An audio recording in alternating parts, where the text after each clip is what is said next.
Breaking news. Welcome to today's headlines. Between Biafra and the 2023 election. Between Biafra and 2023 election.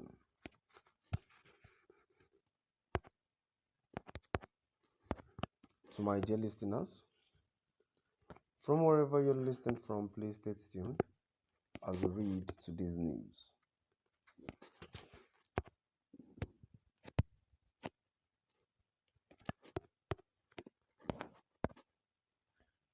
The dramatic increase in attacks on facilities of the Independent National Electoral Commission (INEC) in the southeast bodes no good for the elections due to take place in just about 2 months. Peter Obi, an ebullient presidential candidate of the Labour Party, is a front-runner in the elections.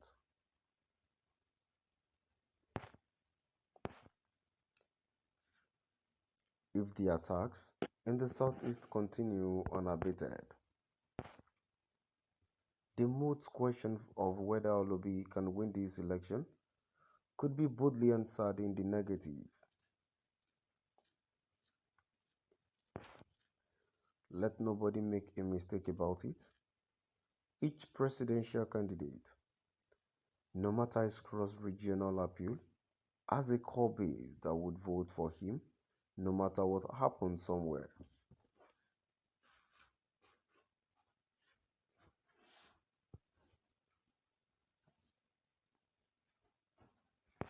That base for Peter Obi just happens to be in the southeast. It is the inconvenient truth that the Peter Obi campaign and the so-called obedient must deal with as the campaigns proceed and the election date draws nearer.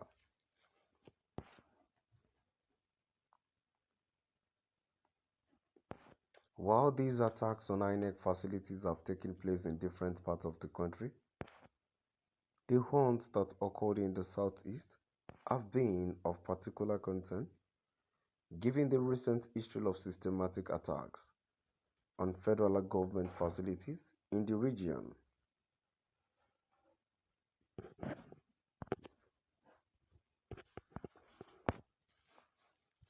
Those attacks, which came on the heels of the forced repatriation from Kenya of Nnamdi Kanu, the leader of the indigenous people of Biafra, IPOB, a pro-Biafra separatist group, got more virulent during the period Kanu was held without trial and, as would be the case later, his continued detention in violation of court orders.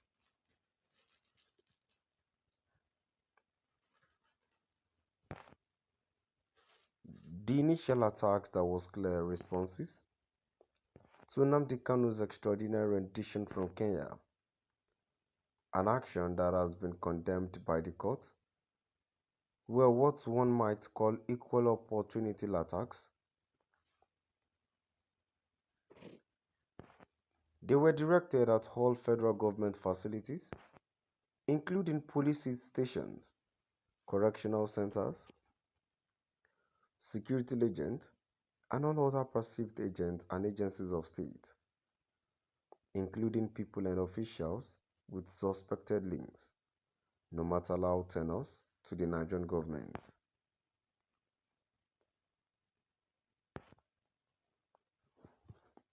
There were other attacks on soft targets, mainly people of northern origin, that would in due course be attributed to lone wolf groups and criminal gangs of known identity.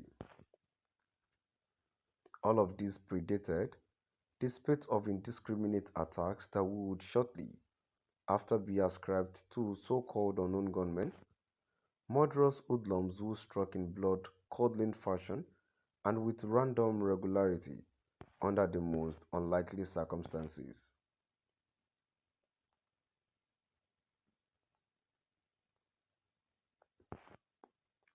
These were particularly brutal, gory attacks that sent cold shivers down the spines of the most interpret state officials and ordinary citizens.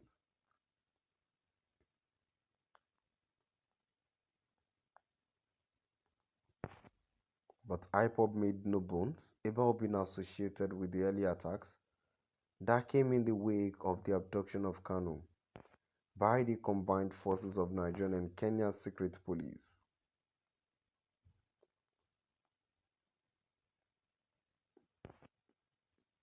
The group appeared to enjoy the air of ubiquitous danger and invisibility that had been created around its activities as an antagonist of state power.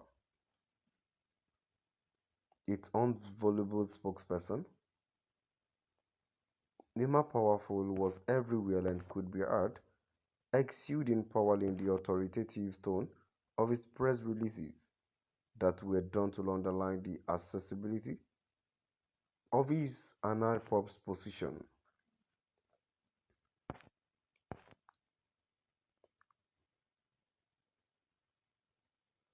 The attacks then were accompanied by weekly sit-at-home orders, during which commercial activities in the southeast were totally prohibited every Monday. Each work week started on a note of fear. Clearly, these were acts of terror directed at the very people IPOB, which operated like a parallel government, claimed it wanted to liberate.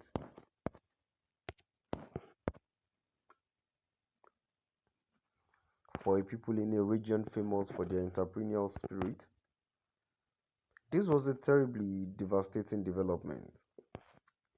But no one dared confront IPOB, even as the violent attacks and unauthorized curfews were viewed as mostly self-destructive to the eastern region.